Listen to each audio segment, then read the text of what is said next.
Alors, donc, l'activité 1, page 78.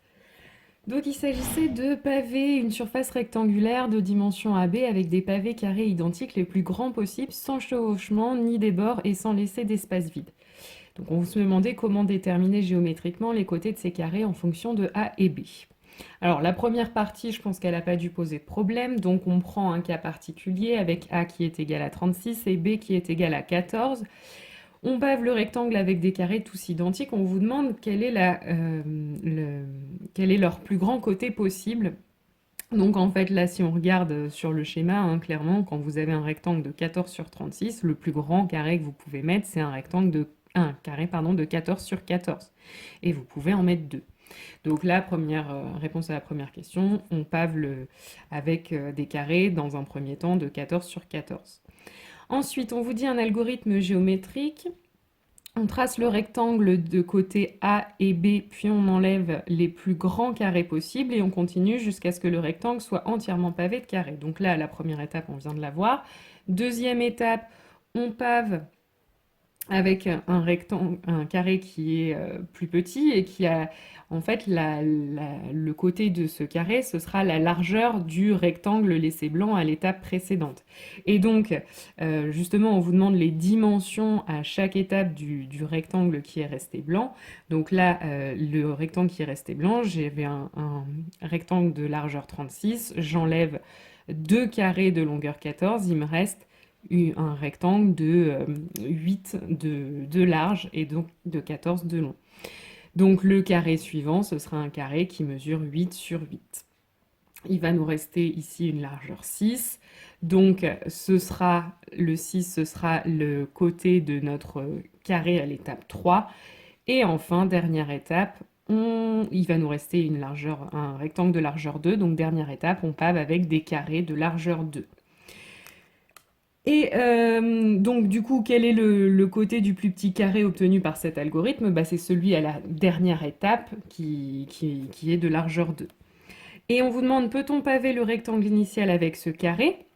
Bah, la réponse c'est oui, on peut, puisque en fait pour pouvoir paver entièrement ce rectangle avec des carrés de côté 2, il faut qu'en fait 36 soit divisible par 2 et 14 aussi. Et c'est bien le cas.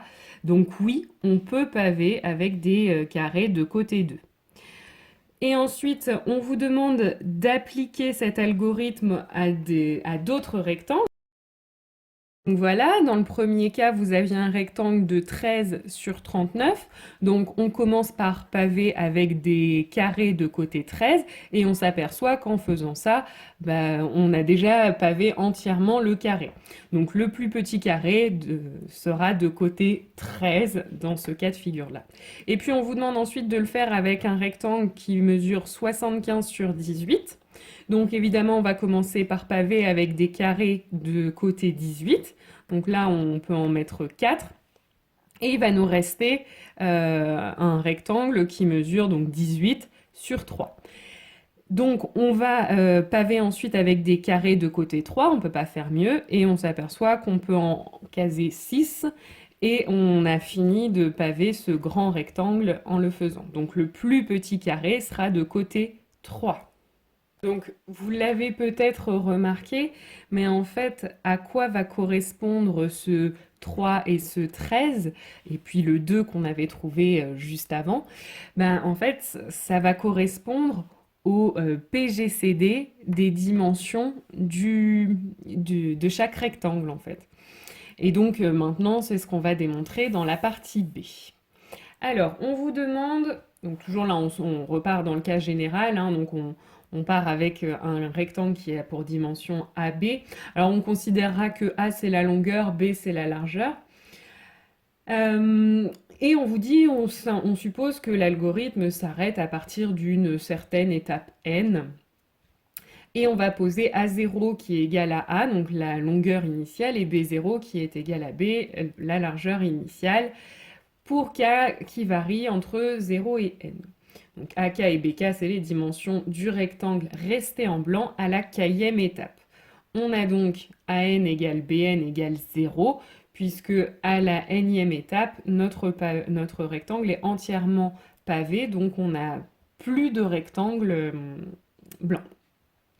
Alors, après la première étape, quelles sont les dimensions A1 et B1 du rectangle resté blanc?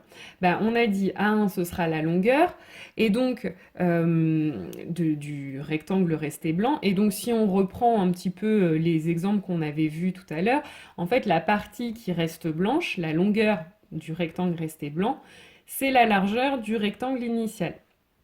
Donc, la nouvelle longueur, ce sera la largeur initiale, c'est-à-dire B0 si vous voulez. Et sa longueur, pardon, on a déjà fait la longueur, la largeur, ce qui va rester en fait, c'est finalement, c'est ce qui va rester une fois qu'on aura enlevé le plus possible de carrés de côté la largeur du rectangle. Donc en fait, qu'est-ce que c'est?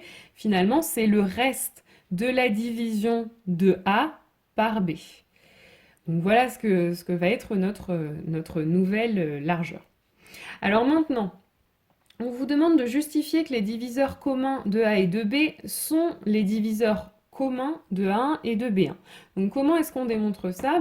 Ce qu'on va faire, c'est qu'on va prendre un diviseur de A et de B, donc un diviseur commun à A et B, et on va montrer que c'est aussi un diviseur de A1 et de B1.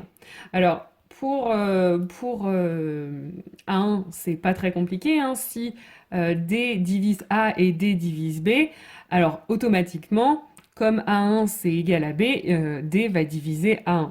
Donc là, il n'y a pas de problème. Par contre, pour montrer que D divise B1, on va repasser par l'écriture de la division euclidienne de A par B. Donc A égale BQ plus R, avec R compris entre 0 et B strictement.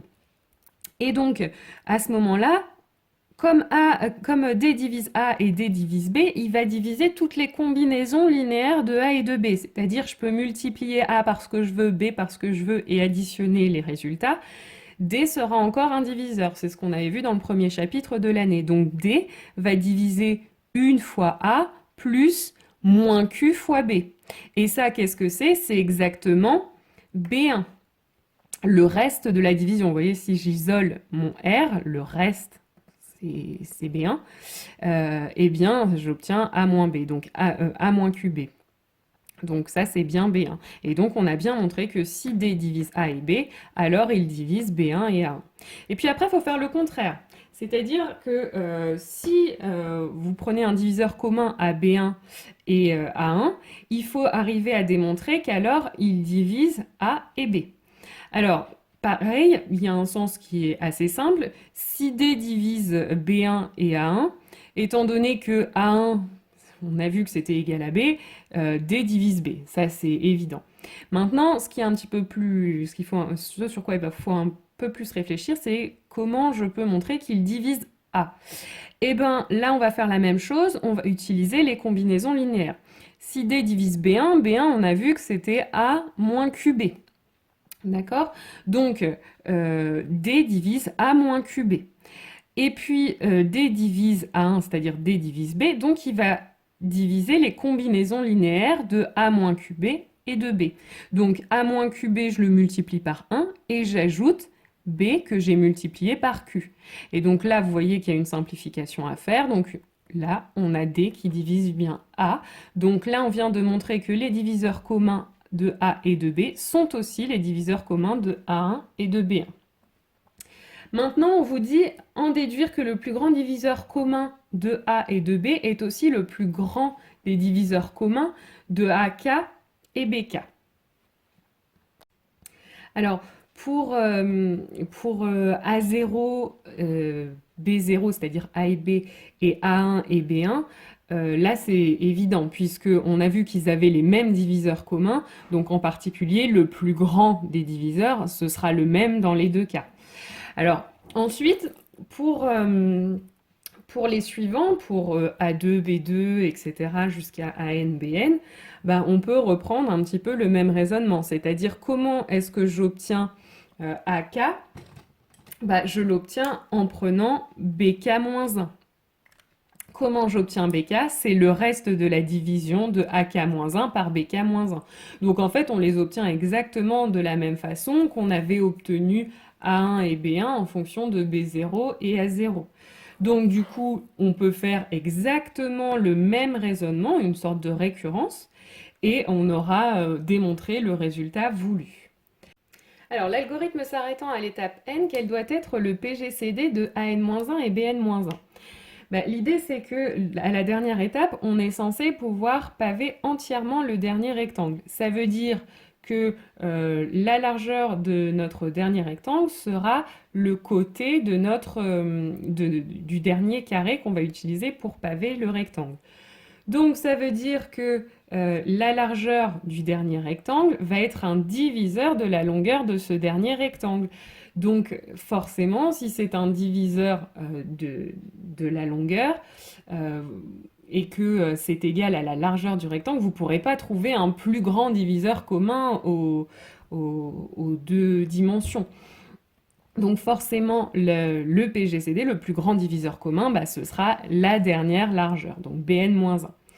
Et avec ce qu'on a vu précédemment, on sait que ce PGCD de AN-1 et BN-1, c'est le même que tous les AK, BK précédents. Donc en particulier, c'est le PGCD de A et de B.